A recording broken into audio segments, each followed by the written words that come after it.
నెల్లూరు నగరంలో పట్టపగలే అల్లరి మూకలు హత్యలకు తెగబడుతున్నారని ఎమ్మెల్సీ పర్వతారెడ్డి చంద్రశేఖర్ రెడ్డి అన్నారు. ఇక వైసీపీ కార్పొరేటర్ బొబ్బల శ్రీనివాస్ యాదవ్పై పెట్టిన రౌడీ షీట్ను ఎత్తివేయాలని ఎస్పీని కోరుతూ MLC Parvathareddy Chandrasekhar Reddy rural incharge Anam Vijay Kumar Reddy memorandum అందజేశారు. ఇక ఎమ్మెల్సీ పర్వతారెడ్డి చంద్రశేఖర్ రెడ్డి మాట్లాడుతూ కూటమి ప్రభుత్వంలో శాంతి భద్రతలు పూర్తిగా క్షీణించాయని మండిపడ్డారు. నెల్లూరు నగరం శాంతియుతంగా మారాలని వైఎస్ఆర్సీపీ మొదటి నుంచి పోరాటం చేస్తుందన్నారు. డ్రగ్స్ తీసుకుంటూ హత్యలకు తెగబడుతున్న వారిని ఎట్టి పరిస్థితులు ఉపేక్షించకుండా కేసులు నమోదు చేయాలని ఎస్పీని కోరామని చంద్రశేఖర్ రెడ్డి తెలిపారు. అయితే ఎక్కడైతే నెల్లూరులో రౌడీయిజం ఉండకూడదని, రౌడీలను అరికట్టాలని వైఎస్ఆర్సీపీ మొట్టమొదటి నుంచి కూడా పోరాడుతూ ఉంది. మొట్టమొదటి నుంచి కూడా వైఎస్ఆర్సీపీ సామాన్యుల పక్షాన్ని నిలబడి మాట్లాడుతూ ఉంది. ఈ క్రమంలో ఎస్పీ గారు ఒక డెసిషన్ కూడా తీసుకున్నారు. ఎవరి మీదనైనా కూడా 307 కేసు ఉండి అది కూడా ఒక్క కేసు అయి ఉండి దాంట్లో కనుక A1, A2, A3లో ఏ ఒక్కరైనా అయి ఉంటుంటే వాళ్ళ మీద రౌడీ షీట్ ఓపెన్ చేయాలని చెప్పి ఎస్పీ గారు ఒక డెసిషన్ తీసుకోవడం, దీనికి పైనుంచి కూడా ఆర్డర్స్ వచ్చాయని కూడా చెప్తా ఉన్నారు. ఆ క్రమంలో చాలామంది మీద కూడా రౌడీ షీట్స్ ఓపెన్ చేస్తున్నారు. మేము తప్పకుండా కూడా సమర్థిస్తూ ఉన్నాం. ఎక్కడా కూడా రౌడీయిజం ఉండకూడదు. అయితే ఎక్కడైతే పొలిటికల్ మోటోతో కేసెస్ పెడతా ఉంటారో ఆ కేసెస్ కనుక అనవసరంగా 307లు పెట్టి ఒక్క కేసును పెట్టుకుని వాళ్ళ మీద రౌడీ షీట్లు ఓపెన్ చేసే పరిస్థితి కనుక వస్తే పొలిటికల్లో ఏ లీడర్ కూడా ముందుకు వచ్చే పరిస్థితి కూడా ఉండదు. ఈరోజు బొబ్బల శ్రీనివాస్ని మీకు అందరికీ కూడా తెలుసు.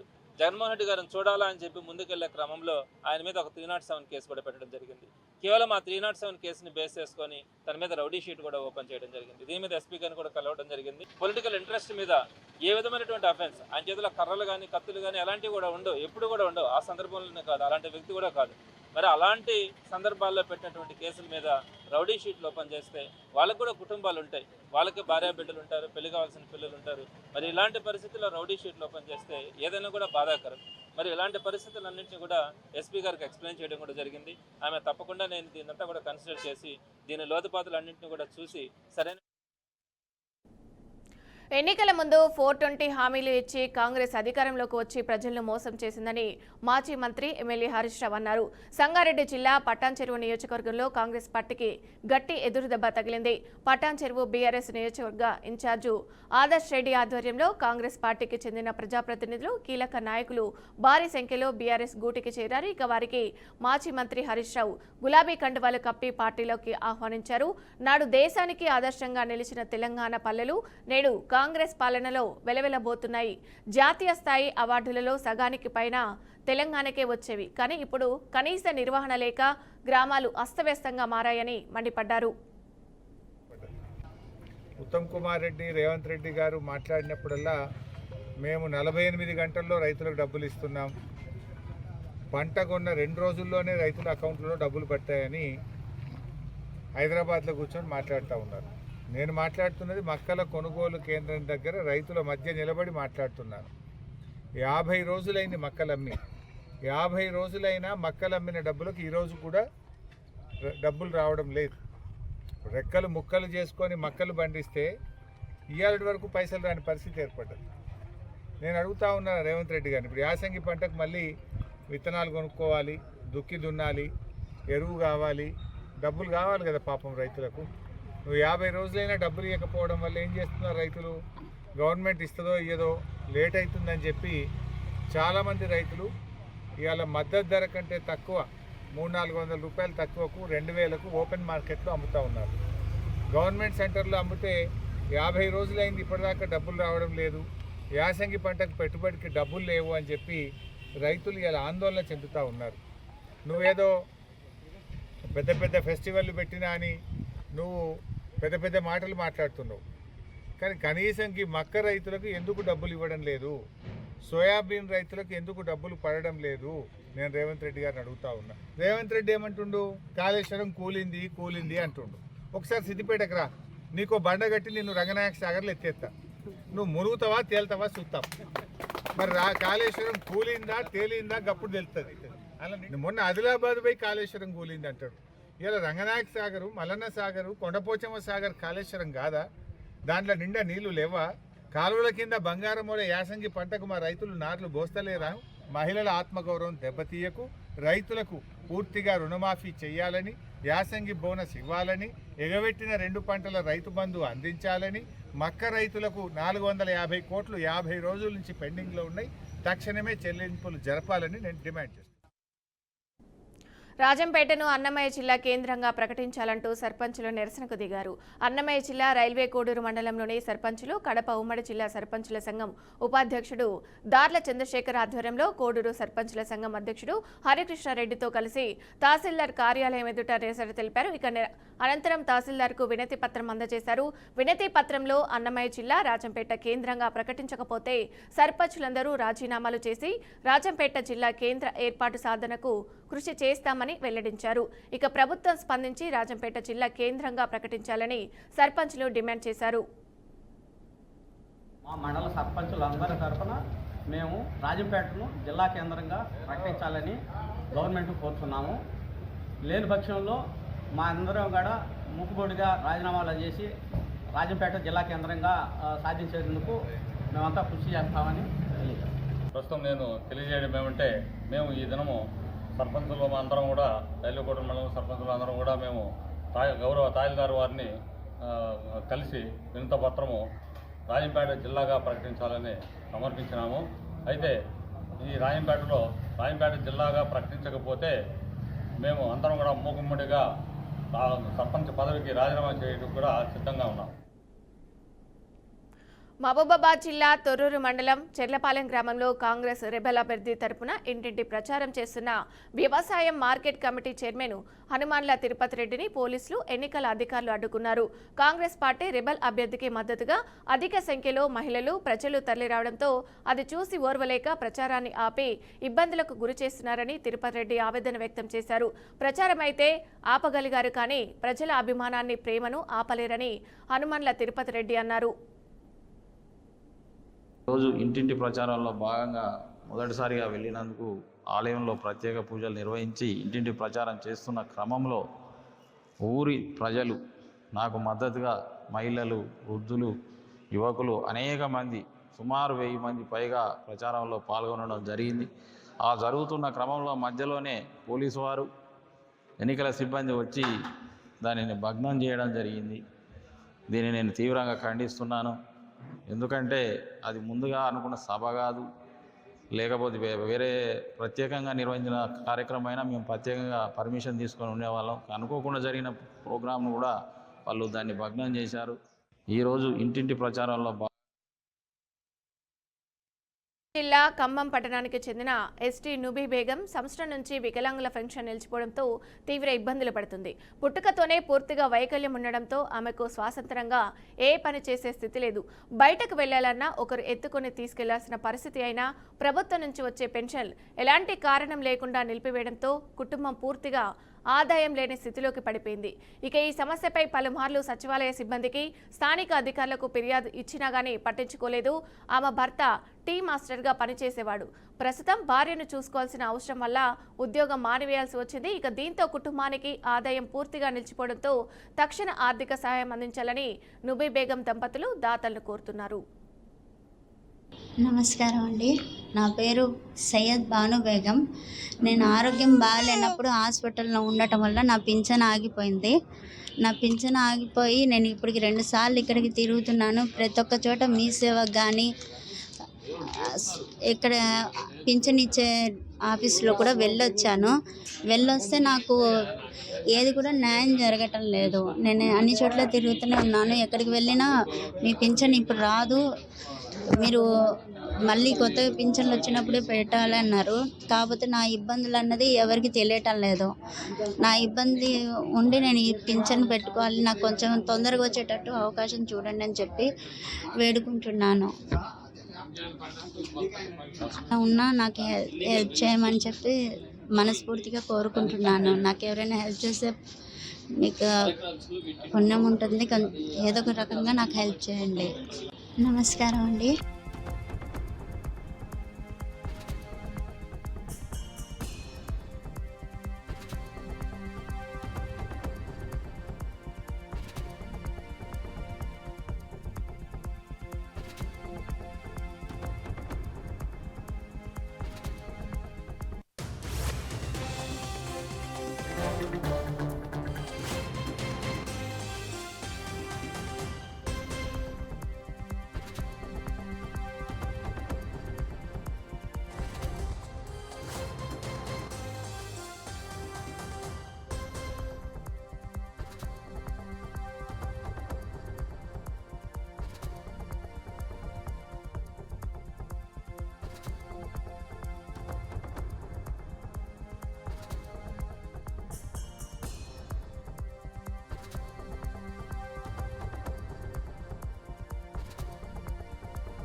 సహకార సంఘాల ఉద్యోగుల పట్ల ప్రభుత్వం అవలంబిస్తున్న వైఖరిని నిరసిస్తూ ఎన్టీఆర్ జిల్లా మైలవరం సహకార సంఘం ఉద్యోగులు నల్ల బ్యాడ్జీలతో ఆందోళన చేపట్టారు. ఇక స్థానిక బస్టాండ్ నుండి కేడీసీసీ బ్యాంక్ వరకు నిరసన ర్యాలీ నిర్వహించారు.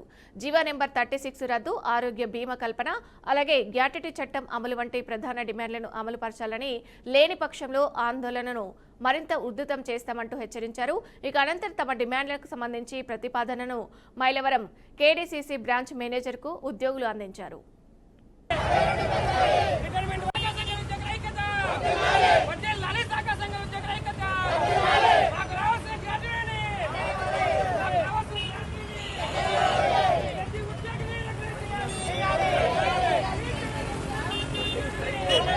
ఈరోజు ఈ కార్యక్రమం యొక్క ముఖ్య ఉద్దేశం ఏంటంటే మా సహకార సంఘాల ఉద్యోగులు పనిచేస్తున్నటువంటి సమస్యలు చాలా వరకు పెండింగ్లో ఉన్నాయి.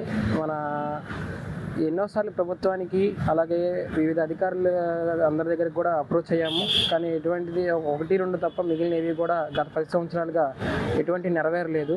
దానిలో భాగంగా పలు రకాల కార్యక్రమాలను మేము ఈ 5వ తారీఖు వరకు కూడా చేస్తున్నాము. ఈ 5వ తారీఖు తర్వాత రిలే నిరాహార దీక్షలు విజయవాడలో పెట్టామండి. అప్పటి వరకు మొదటగా ప్రతి సహకార సంఘం నందు నల్ల బ్యాడ్జీలు ధరించి ఒకరోజు కార్యక్రమంగా, రెండో కార్యక్రమంగా ప్రతి బ్రాంచ్ పరిధి ఉన్న ప్రతి సంఘం నుంచి ఉన్న ప్రతి ఉద్యోగి కూడా మన సంఘాల్లోకి సంఘానికి సంబంధించిన బ్రాంచ్ నందు వచ్చి అక్కడ బ్రాంచ్ సమీపంలో ఉన్న ప్రతి ఒక్క ఉద్యోగి కూడా మన సమస్య పరిష్కారం కోరుతూ ఒకరోజు దీక్ష చేస్తున్నాము. మెదక్ జిల్లాలో పోస్టల్ బ్యాలెట్ను ఎన్నికల్లో పోలింగ్ విధులు నిర్వహించే సిబ్బంది, సర్వీస్ ఓటర్లు ఉపయోగించుకోవాలని కలెక్టర్, ఎన్నికల అధికారి స్పష్టం చేశారు. ఇక టేక్మల్ ఎంపీడీఓ కార్యాలయంలో ఏర్పాటు చేసిన పోస్టల్ బ్యాలెట్ కేంద్రాన్ని పరిశీలించారు. ఈ సందర్భంగా జిల్లా ఎన్నికల అధికారి కలెక్టర్ రాహుల్ రాజ్ మాట్లాడుతూ ఈ నెల 11వ తేదీన పోలింగ్ జరగనున్న నేపథ్యంలో విధులు నిర్వహించే సిబ్బంది పోస్టల్ బ్యాలెట్ల ఓటింగ్ ఏర్పాట్లను పరిశీలించి సమర్థ నిర్వహణకు తగు సూచనలు, సలహాలు అందించారు. ఎన్నికల విధులు నిర్వహించేవారు పోస్టల్ బ్యాలెట్ కేంద్రంలో ఎలాంటి అసౌకర్యాలు కలిగించకుండా పోస్టల్ బ్యాలెట్ కోసం వచ్చే వారిని ప్రశాంతమైన వాతావరణంలో పోస్టల్ బ్యాలెట్ జరిగేలా చర్యలు తీసుకోవాలని అధికారులను ఆదేశించారు.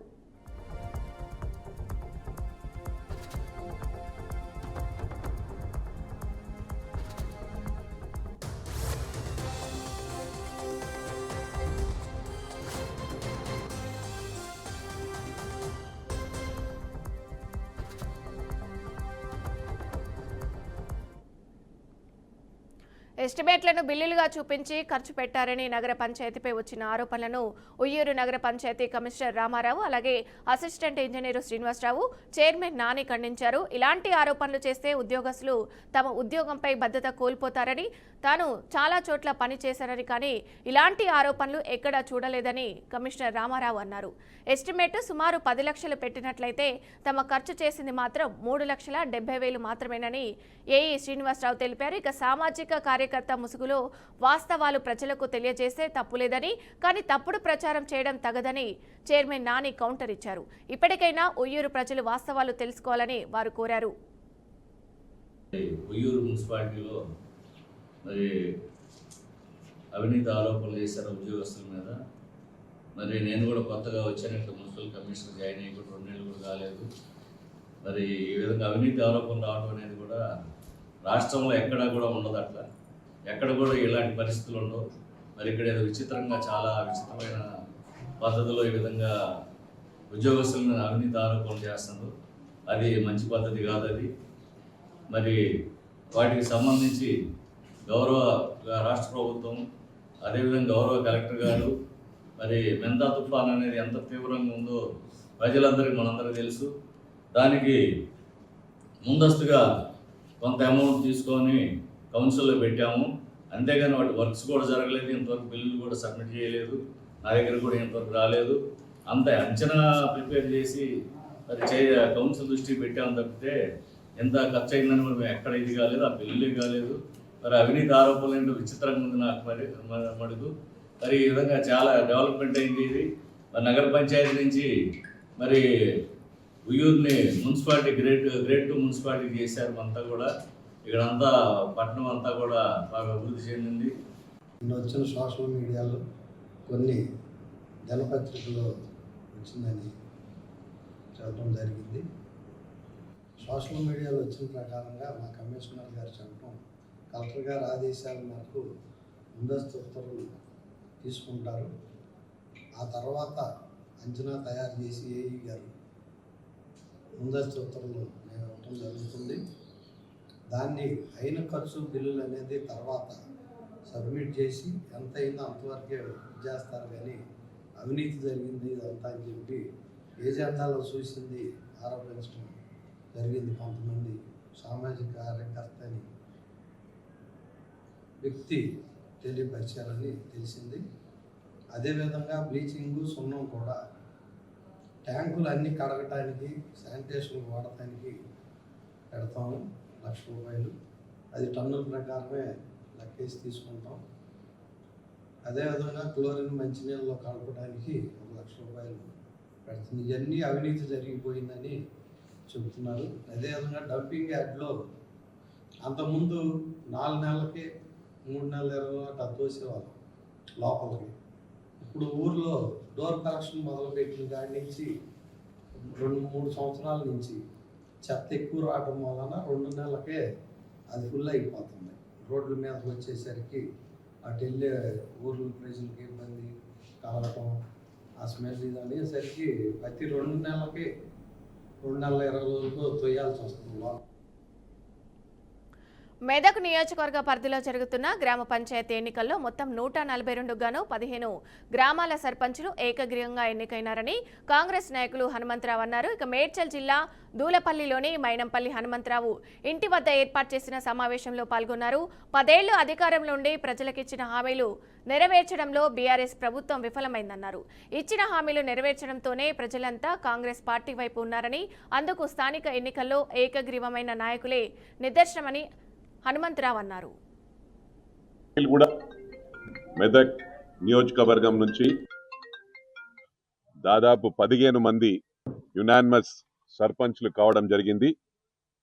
మరదే విధంగా ఇక్కడికి విచ్చేసిన ముఖ్య నాయకులు, నా ప్రియమైన కుటుంబ సభ్యులకు, మాకు గడువు ప్రజలు మ్యాండేట్ ఇచ్చింది 5 సంవత్సరాల కోసం మ్యాండేట్ ఇచ్చారు. 5 సంవత్సరాల్లో ఏవైతే హామీలు ఇచ్చారో అన్ని హామీలు కూడా మా ప్రభుత్వం పూర్తి చేస్తుందని చెప్పి ఈ సందర్భంగా తెలియజేస్తా ఉన్నాను. ఈరోజు దాదాపు 15 మంది కూడా యునానిమస్ గా సర్పంచులు కావడం జరిగింది. మరి రాష్ట్రమంతా కూడా కాంగ్రెస్ హవా నడుస్తుందని చెప్పి కూడా ఈ సందర్భంగా తెలియజేస్తా ఉన్నాను. మరి ఎక్కడ చూసినా కూడా కాంగ్రెస్ కాంగ్రెస్ అంటా ఉన్నారు. రేపు లోకల్ బాడీస్ లో కూడా బ్రహ్మాండమైన మ్యాండేట్ ఇస్తా ఉన్నారు కాంగ్రెస్ కు. 10 సంవత్సరాల్లో రేషన్ కార్డులు ఇచ్చిన పాపాన బోలే. అవి అందరికి కూడా తెలుసు. మీరు ఏది మీడియా ముందు మాట్లాడినా కూడా రేషన్ కార్డులు ఇవ్వడం జరిగింది. మరి మీరు 10 సంవత్సరాల్లో ఇగో డబుల్ బెడ్రూమ్ అని ఏ ఊర్లో కూడా ఇచ్చిన పాపాన బోలే. ఏదో మీకు అవసరం ఉన్న చోట రాజకీయాన్ని దృష్టిలో పెట్టుకొని అక్కడ ఇచ్చిండ్రు మాత్రం, కానీ అంతటా ఇవ్వని క్రెడిట్ కూడా మీకే దక్కింది. ఇంటింటికి ఉద్యోగం అన్నారు. మీరు ఇచ్చిన వాగ్దానాలు ఎన్నో ఉన్నాయి. అవన్నీ చెప్పుకుంటూ పోతే మా టైం వేస్ట్ అవుతుంది. నేను ప్రజలకు గుర్తు చేస్తా ఉన్నా, వాళ్ళు ఏమేమి హామీలు ఇచ్చిండ్రో మనం అన్ని కూడా గమనించినాం. మెదక్ నియోజకవర్గం నుంచి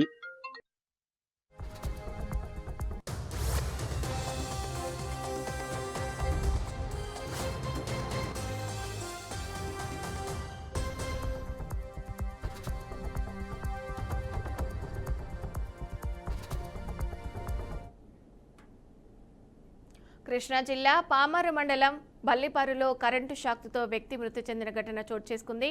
చెన్నువానిపురంకు చెందిన చిన్నం విజయరాజు బల్లిపారులో ఓ ఇంటిపై వైరు లాగుతుండగా కరెంటు షాక్ కొట్టి అక్కడికక్కడే మృతి చెందాడు. చిన్నం విజయరాజు మృతి చెందడంతో కుటుంబ సభ్యులు కన్నీరు మున్నీరుగా వినిపించారు. ఇక ఘటనపై సమాచారం అందుకున్న పోలీసులు ఘటనా స్థలానికి చేరుకొని మృతదేహాన్ని పోస్ట్ మార్టం నిమిత్తం ఆసుపత్రికి తరలించి కేసు నమోదు చేసి దర్యాప్తు చేపట్టారు.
ఏపీ వ్యాప్తంగా చలి పంజా విసురుతుంది. ఎక్కడ చూసినా మంచు దుప్పటి కమ్మేసింది. రాష్ట్రంలో చలి తీవ్రత పెరగడంతో ఉదయం 8 గంటలైనా సూర్యుడు కనిపించడం లేదు.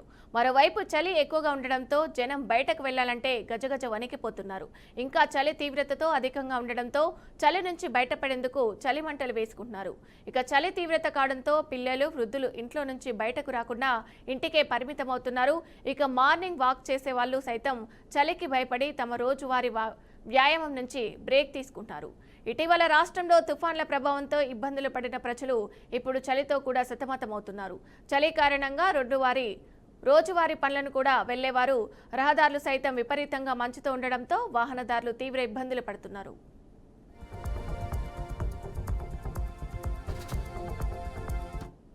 అల్లూరు జిల్లాలో చలి తీవ్రంగా కొనసాగుతుంది. చింతపల్లి ప్రాంతంలో 10.5 డిగ్రీల సెల్సియస్గా ఉష్ణోగ్రతలు నమోదు కాగా లంబసింగిలో 7 డిగ్రీల వరకు ఉష్ణోగ్రతలు పడిపోవచ్చని వాతావరణ శాఖ అంచనా వేస్తుంది. ఇక చలికాలంలో పర్యాటకులు రద్దు ఎక్కువగానే ఉంటుంది. ఇక చలిలో జలపాతం, చెరువుల అందాలను చూసేందుకు పర్యాటకులు చలిని సైతం లెక్క చేయకుండా వస్తుంటారు. ఇందులో భాగంగానే మారేడుమిల్లి, లంబసింగి, తాంజంగి డ్యాం, చెరువుల వ్యూ పాయింట్, కొత్తపల్లి జలపాతం, వజ్జంగి వ్యూ పాయింట్, అలాగే అరకు ప్రాంతాలను సందర్శించేందుకు పర్యాటకులు భారీ సంఖ్యలో క్యూ కడుతున్నారు. మరోవైపు ప్రకాశం జిల్లా మార్కాపురంలోనూ హైదరాబాద్ వెళ్లే జాతీయ రహదారి 565 మార్గం, అలాగే మార్కాపురం పట్టణం తెల్లవారుజామున విపరీతంగా మంచు కురిసింది. దీంతో వాహనదారులు లైట్లు వేసుకుని గ్రామీణ ప్రాంతాల్లో మంచు అందాలను ఆస్వాదించారు. ఇక కడప జిల్లా జమ్మలమడుగులోనూ చలి తీవ్రత ఉండడంతో వేకువజాము నుంచే దట్టమైన పొగమంచు అలుముకుంటుంది. ఇక దట్టమైన పొగమంచు కారణంగా పలు చోట్ల రహదారులపై వాహనదారులు తీవ్ర ఇబ్బందులు ఎదుర్కొన్నారు.